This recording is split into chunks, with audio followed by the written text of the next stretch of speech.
King Kasimov was a Kazakh statesman, political and military figure, Khan of the Kazakh Khanate, military commander of the Chingizid family, grandson of Abuai Khan.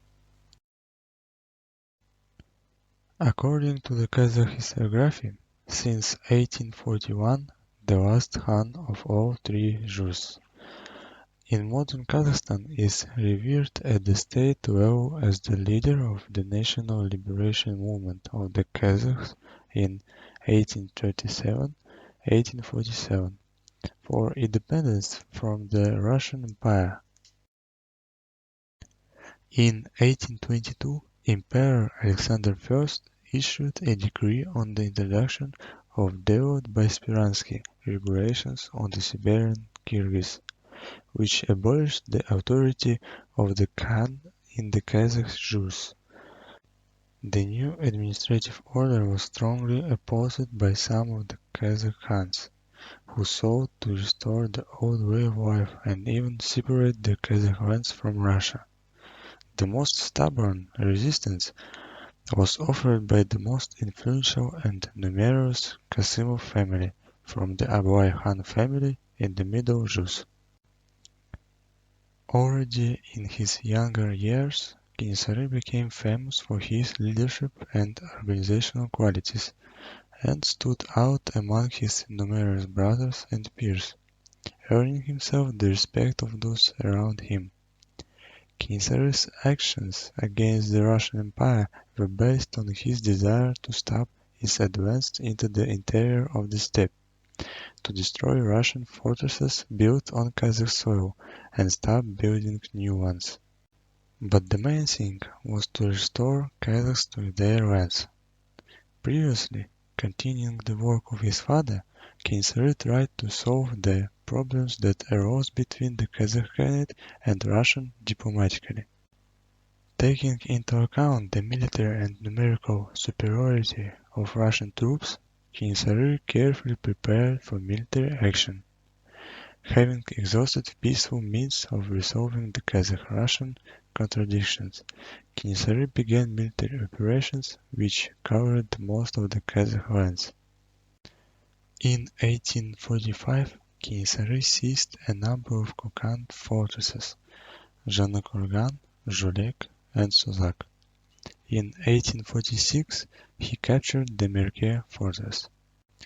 In 1845, King led an irreconcilable and persistent struggle against the Tsarist units, the Kokand Emirate, and internal enemies for the political independence of the Kazakhs. King Kasimov restored the Beis court, which adjudicated cases according to Sharia norms. King enshrined the norms of Islamic law in his tax policy. He preserved the zakat for cattle-raising areas and the ushur for farming areas.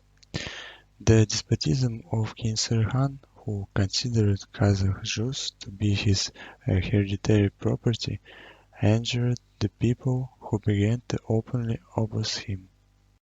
King continued the policy of his grandfather Abuai, and believed that brutality could make the Khan's power strong. King Khan, in his foreign policy, built allied and military relations with the Central Asian Khanates.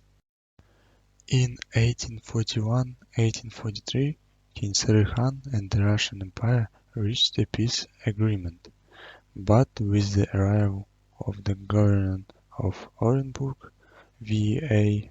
Obruchev, the peace agreement was broken, and a punitive operation against King began.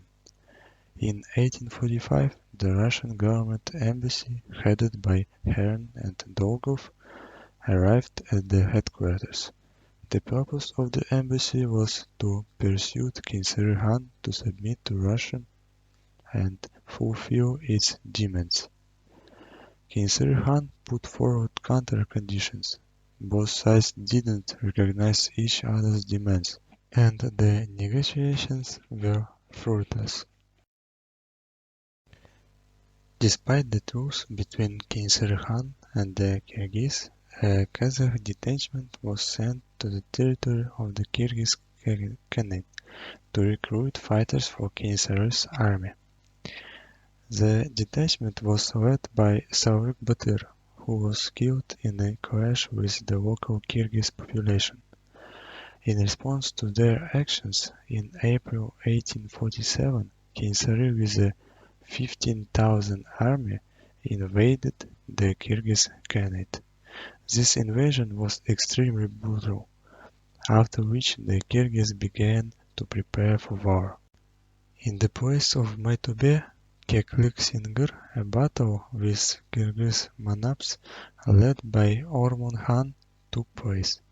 However, during the battle, Sultans Rustem and Supatay betrayed King Sary and took away with them a significant part of the army. The battle lasted several days. Even left with 500 soldiers, King Sary didn't surrender. He responded to the offer to flee by saying that if the Kazakh ran away, it would be a bad example for posterity. It was decided to execute him.